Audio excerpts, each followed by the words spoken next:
나의 사랑 안에 거하라. 고 이규열 추모록. 충북 괴산에서 전북 군산까지. 서문. 영원한 사랑 안에 머물다.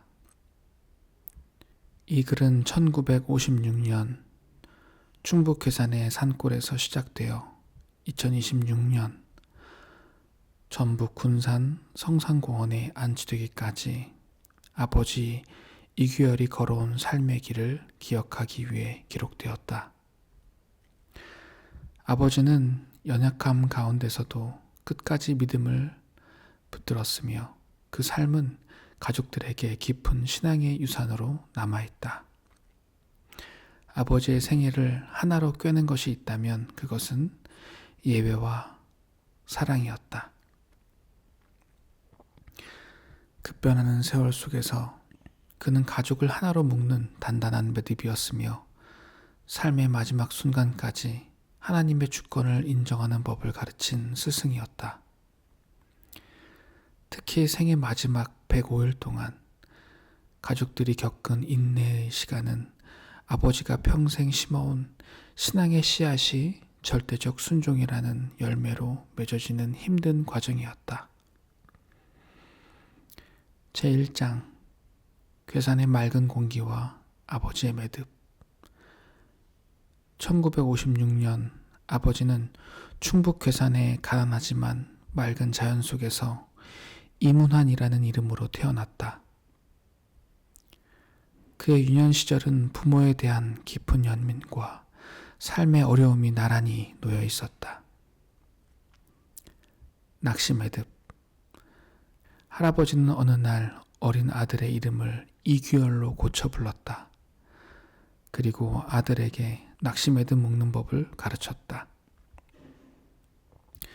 이만한 고기가 물어도 빠지지 않는 단단함. 그 말은 훗날 아버지의 삶을 설명하는 다른 언어가 되었다. 아버지에게 매듭이란 고난의 무게에 휘둘리지 않고 자신을 신앙의 줄에 묶어두는 일이었다. 결핍 속에서 할아버지는 폐결핵을 앓았다. 기침 끝에 한 움큼의 하얀 약을 삼키고 피를 토하던 모습을 지켜보던 어린 이규열은 어떤 생각을 했을까? 어린 시절 함께 공놀이를 자주 해주던 아버지의 모습 속에서 할아버지에게 받지 못한 것들을 자녀에게 애써 전해주려 했던 것은 아니었을까 돌아보게 된다.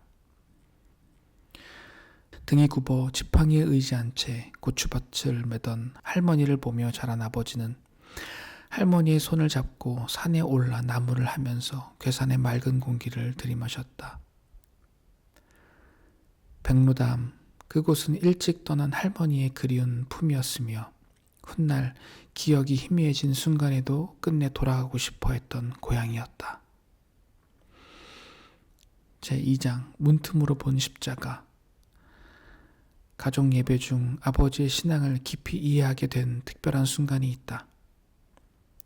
초등학교 4학년 무렵 아버지의 큰 누님 이남환의 죽음을 지켜본 일이다.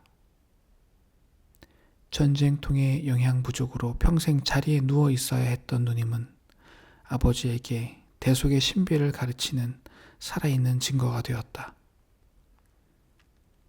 목격한 기도. 큰 누님이 숨을 거두기 직전 집 안에 아무도 없을 때 아버지는 문틈의 작은 구멍으로 그 마지막 순간을 보았다. 기력이 다해가는 중에도 간신히 몸을 일으켜 두 팔을 벌리고 기도하다 쓰러지기를 3번.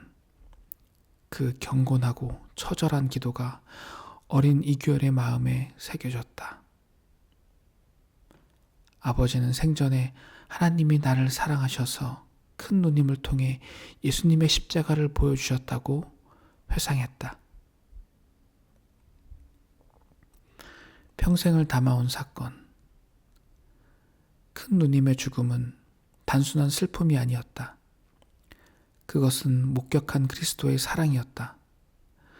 처절한 기도는 아버지의 신앙을 지탱하는 사건이 되었고 청천 중학교 넘어 이름 없는 돌무덤 아래 묻힌 큰 누님의 마지막 기억은 아버지를 통해 우리 가정에서 예배의 모양으로 다시 피어났다.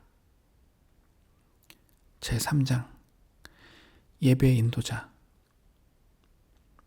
아버지는 요한복음 15장 9절 나의 사랑 안에 거하라는 말씀으로 명절 가정 예배를 이끌었다. 신앙을 자녀와 손주들에게 전하는 일을 그는 단순한 교육이 아닌 의무로 여겼다. 예배 후 아이스크림. 어릴 적 함께 드렸던 가정 예배는 언제나 아이스크림이 있었다. 성인이 된 후 가정을 꾸리고 명절에 모일 때도 예배 뒤 아이스크림은 여전했다. 예배를 드려야 아이스크림을 먹는다는 그 말 뒤에는 삶의 가장 달콤한 순간은 하나님의 은혜 안에 있다는 오랜 가르침이 있었다.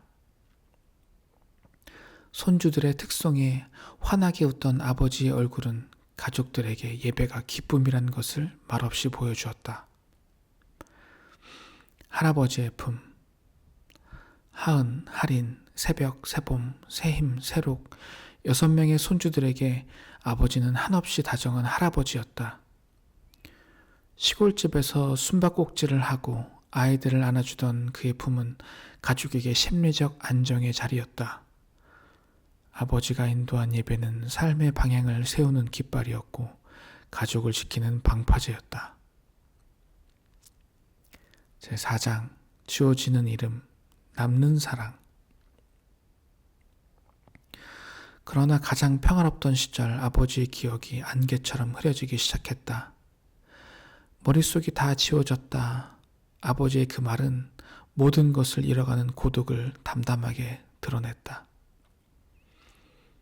마지막까지 남은 것.